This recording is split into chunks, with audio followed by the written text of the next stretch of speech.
Assalamualaikum warahmatullahi wabarakatuh.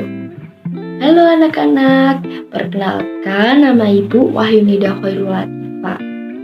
Gimana nih kabar kalian khususnya untuk anak kelas 12? Apakah mental kalian aman?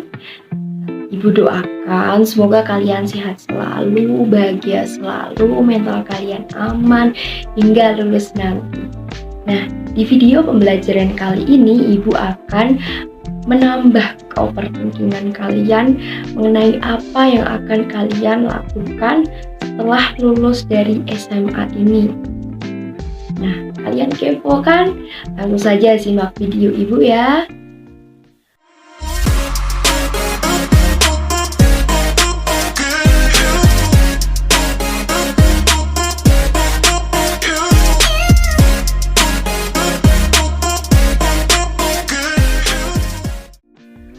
Oke, seperti yang sudah terlihat di intro dan tentunya sudah kalian baca di judul video Ibu kali ini.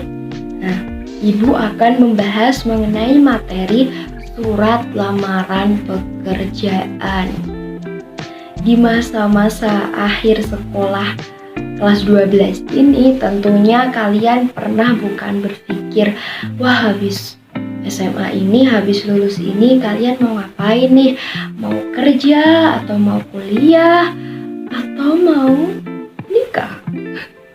Nah, tentunya kalian berpikir akan bekerja supaya kalian bisa mencari uang, memberi nafkah khususnya untuk yang laki-laki ya.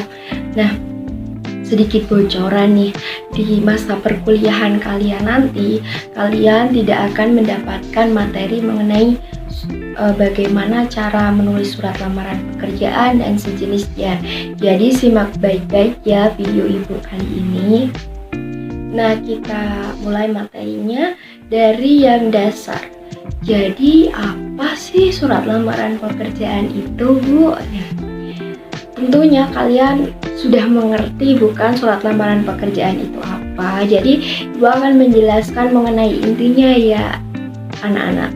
Jadi surat lamaran pekerjaan merupakan surat yang dibuat seorang pencari kerja atau pelamar yang nantinya akan dikirimkan atau ditujukan ke instansi atau perusahaan yang dituju atau yang diinginkan untuk bekerja. Nah, surat lamaran pekerjaan ini masuk ke surat pribadi atau ke surat dinas? Coba kalian jawab. Nah, surat lamaran pekerjaan ini masuk ke dalam surat pribadi. Nah, tetapi ada tetapinya nih. Jadi surat lamaran pekerjaan ini meskipun masuk ke surat pribadi, namun menggunakan bahasa yang resmi ya anak-anak, karena masuk ke dalam surat pribadi karena kita menulisnya secara pribadi atau dengan keinginan kita sendiri dan ditujukan ke instansi atau perusahaan yang mana harus menggunakan bahasa yang formal. Jadi surat ini masuk ke dalam surat pribadi resmi. Selanjutnya muncul pertanyaan, gimana sih caranya Bu mendapatkan informasi lowongan pekerjaan? Atau di mana kita bisa melihat lowongan pekerjaan itu? Nah, ada banyak cara anak-anak. Yang pertama, kalian bisa melihat melalui media online atau media daring dengan memanfaatkan media sosial Instagram, Facebook, Twitter, atau sejenisnya. Nah, kalau kalian takut hoax atau takut penipuan ya, kan sekarang marak tuh penipuan, kalian bisa mengunjungi website resminya perusahaan tersebut atau instansi tersebut. Kemudian kalian juga bisa mengkonfirmasi melalui kontak person yang sudah dicantumkan dalam lowongan pekerjaan tersebut, sehingga kalian nanti aman dan tidak terkena penipuan. Kemudian terdapat juga cara yang kedua. Nah, di cara yang kedua ini kalian bisa melalui media seperti koran, tabloid, atau sejenisnya. Oke, langsung saja kita ke pembahasan video pembelajaran kali ini. Jadi gimana cara nulis surat lamaran pekerjaan sih, Bu? Jadi cara menulis lamaran pekerjaan ini kita harus mengetahui 7 unsur surat lamaran pekerjaan. Unsur-unsur surat lamaran pekerjaan ini harus terdapat pada surat yang akan kita buat nanti. Nah, untuk mengetahui unsur surat lamaran pekerjaan ini, Ibu juga akan menampilkan dengan contoh supaya kalian tidak bingung. Oke, yang pertama, terdapat titi mangsa. Titi mangsa itu apa sih, Bu? Pasti kalian bertanya-tanya ya. Jadi, titi mangsa merupakan tempat dan tanggal pembuatan surat. Jadi, kita harus mencantumkan di mana dan kapan kita membuat surat lamaran pekerjaan tersebut. Nah, titik mangsa ini biasanya terdapat pada pojok kanan atas ya, seperti yang kalian lihat di contoh berikut. Ini terdapat di pojok kanan atas. Nah, pada contoh ini Ibu menampilkan Magelang 8 April 2023. Nah, dalam titik mangsa ini kalian jangan lupa mencantumkan koma pada alamat atau letak geografis di mana kalian membuat surat tersebut, di antara letak geografis tersebut dengan tanggal pembuatan surat. Kemudian yang kedua, terdapat hal dan lampiran. Seperti berikut ya anak-anak. Nah, di bagian hal ini kalian bisa ditulis surat lamaran pekerjaan, atau kalau kalian mau lebih jelas lagi, misal seperti contoh di atas itu kita contohnya buat ngelamar kerja posisi tutor bahasa Indonesia ya.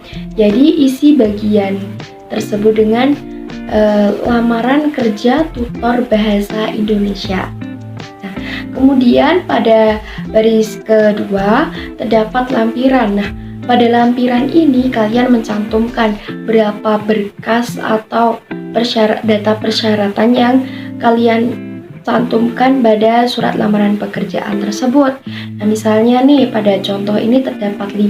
Nah, misalnya di dalamnya terdapat lampiran fotokopi KTP, fotokopi ijazah, pas foto, kurikulum vitae dan sebagainya ya.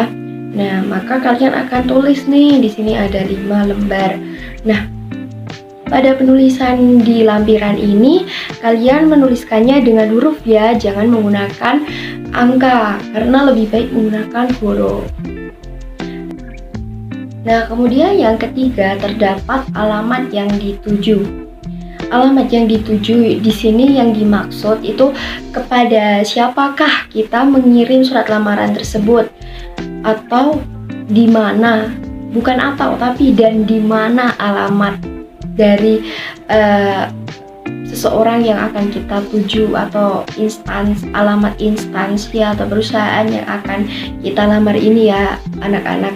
Nah, anak-anak bisa memilih di antara 2 pilihan, yaitu kepada manajer atau yang terhormat manajer.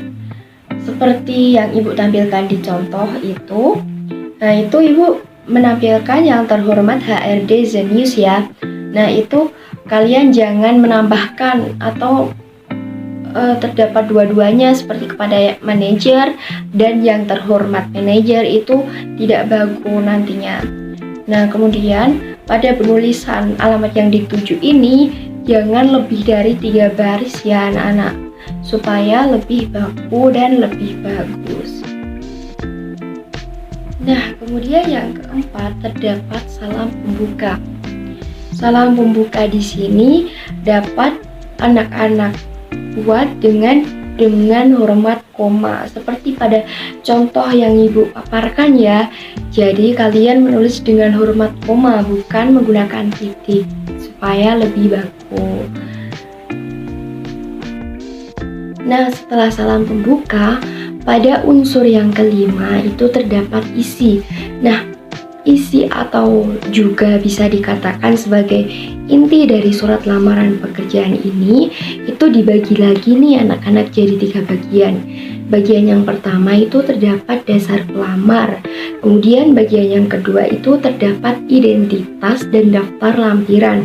Nah, pada bagian yang ketiga itu terdapat penutup. Nah, langsung saja ya kita ke dasar pelamar.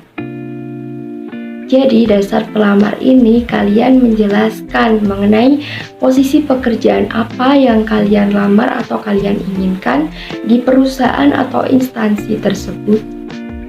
Dan kalian juga mencantumkan dari mana sih kalian mendapatkan informasi lowongan pekerjaan tersebut.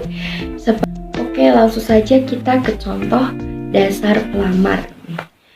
Pada contoh yang ibu paparkan atau ibu uraikan di atas ini yaitu berdasarkan iklan lowongan kerja di website zeniuskarir.com tentang lowongan pekerjaan sebagai tutor bahasa Indonesia. Saya bertanda tangan di bawah ini. Nah, pada dasar pelamar tersebut, pelamar mencantumkan bahwa informasi lowongan pekerjaan tersebut ia dapatkan melalui website zeniuskarir.com dan posisi yang diinginkan pelamar yaitu sebagai tutor bahasa Indonesia. Nah, selanjutnya yang kedua pada bagian isi itu terdapat identitas dan daftar lampiran. Nah, pada bagian ini anak-anak mencantumkan biodata yang dibutuhkan seperti pada contohnya ya, itu terdapat nama Ayunida Khairul Latifah, tempat tanggal lahir Magelang 7 April 2002. Kemudian agama Islam. Nah, pada bagian agama ini jika sedikit sensitif dapat kalian hilangkan saja. Kemudian terdapat pendidikan terakhir S1 Pendidikan Bahasa dan Sastra Indonesia. Atau jika kalian itu bisa mencantumkan pendidikan terakhir SMA. Nah, kemudian pada bagian alamat itu kalian menulisnya dengan lengkap, Pak. Nah, karena nantinya jika instansi atau perusahaan ini ingin mengirim surat baik itu diterima maupun tidak, itu tepat sasaran di alamat yang kalian paparkan pada biodata tersebut. Nah, jangan lupa juga mencantumkan nomor ponsel. Jikalaupun surat tersebut tidak diterima dengan baik, dengan sesuai tujuan atau rumah kalian, maka instansi atau perusahaan mereka akan dapat menghubunginya dengan menggunakan nomor ponsel yang kalian cantumkan. Nah, kemudian terdapat kalimat mengajukan lamaran sebagai tutor bahasa Indonesia di perusahaan yang Bapak atau Ibu pimpin. Nah, pada bagian ini seperti kembali memaparkan bahwa yang pelamar inginkan itu tutor bahasa Indonesia. Nah, setelah kalian mencantumkan biodata, masih pada bagian kedua dalam isi surat lamaran pekerjaan ya, yaitu daftar lampiran. Nah, daftar lampiran ini berisi lampiran apa saja yang terdapat atau yang anak-anak cantumkan saat mengirim surat lamaran pekerjaan tersebut. Nah, pada bagian contoh ini Ibu paparkan itu tadi yang di atas itu loh, yang hal dan lampiran atas sebelum alamat yang dituju itu kan terdapat Ibu 5 lampiran ya. Seperti ini loh, yang ini. Nah, itu terdapat 5 lampiran. Nah, di sini Ibu menjelaskan lagi mengenai lampiran apa saja yang dimaksud. Nah, yang pertama itu terdapat 1 lembar daftar riwayat hidup.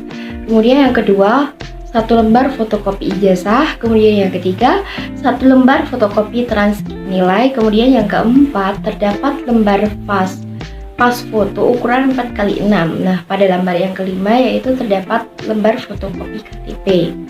Nah, hal ini sesuai dengan data persyaratan yang perusahaan atau instansi yang kalian lamar inginkan ya, itu biasanya berbeda-beda atau bahkan ada yang lebih dari 5 atau kurang dari 5. Itu tergantung dengan persyaratan yang mereka inginkan. Nah, kemudian masuk ke bagian yang ketiga dari isi surat lamaran pekerjaan, yaitu penutup.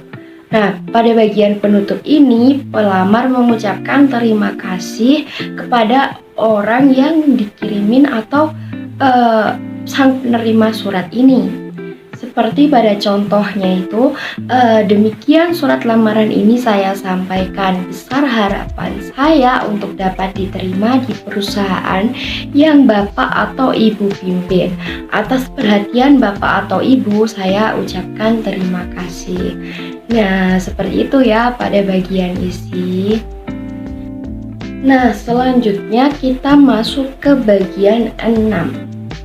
Pada bagian 6 ini terdapat salam penutup. Anak-anak bisa menggunakan kalimat hormat saya, seperti pada salam pembuka tadi ya. Nah, pada bagian salam penutup ini, anak-anak meletakkannya pada bagian kanan, bukan kiri ya.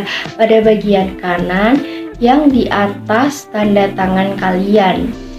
Nah, pada hormat saya ini juga menggunakan tanda koma, bukan titik. Kemudian setelah salam penutup, masuk pada bagian unsur terakhir, yaitu unsur ketujuh. Nah, pada unsur ketujuh ini terdapat tanda tangan dan nama lengkap. Nah, bubuhkan tanda tangan dan tulis nama lengkap kalian ya.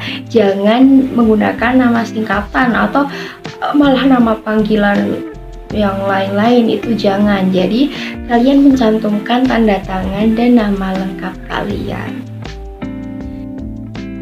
Nah, itu dia 7 unsur yang harus kalian pahami atau perhatikan atau kalian cantumkan pada saat menulis surat lamaran pekerjaan yang baik dan benar.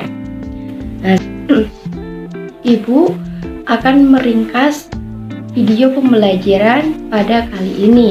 Yang pertama, kalian tadi sudah mengetahui mengenai surat lamaran pekerjaan, pengertiannya. Kemudian yang kedua, kalian juga mengetahui dari mana kalian mendapatkan informasi lowongan pekerjaan. Kemudian yang ketiga, kalian mengetahui 7 unsur surat lamaran pekerjaan dan sudah Ibu jelaskan dengan menggunakan contoh. Mungkin itu saja video pembelajaran yang Ibu sampaikan pada kali ini. Kurang lebihnya mohon maaf. Wassalamualaikum warahmatullahi wabarakatuh.